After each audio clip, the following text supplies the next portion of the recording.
Hébreux 11, versets 1 à 6. Hébreux 11, versets 1 à 6.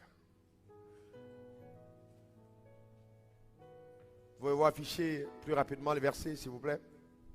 Hébreux 11, versets 1 à 6. Hébreux 11, versets 1 à 6. Je lis la parole de Dieu. Or, la foi... Non, j'ai bien envie qu'on affiche d'abord les textes, que tout le monde ait pu savoir les regards, parce qu'il y a des personnes qui n'ont pas accès véritablement à leur contenu de la luminosité. Si on peut afficher avant, pendant qu'on lit en même temps, ce sera intéressant. Si on peut afficher les versets. Bon, s'il n'y a pas de possibilité, pasteur, tu pourras lire, il n'y a pas de souci. On y va? Ça y est, c'est affiché. Ok, d'accord. On y va maintenant. Or, la foi est une ferme assurance des choses qu'on espère, une démonstration de celles qu'on ne voit pas. Regardez bien, la Bible dit la foi est une ferme assurance des choses qu'on espère. Une ferme assurance des choses qu'on espère. Et une démonstration de celles qu'on ne voit pas. En d'autres termes, alors, nous parlons de l'espérance et de la manifestation de son espérance. Ok, continuons. Continuons. Verset 2. Pour l'avoir possédé, les anciens ont obtenu un témoignage favorable.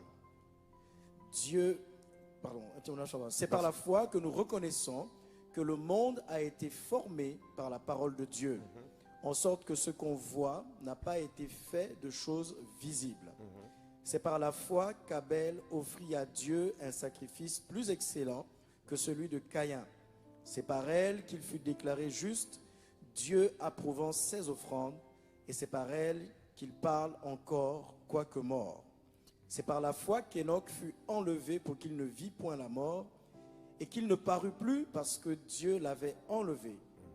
Car avant son enlèvement, il avait reçu le témoignage qu'il était agréable à Dieu. Or, sans la foi, il est impossible de lui être agréable.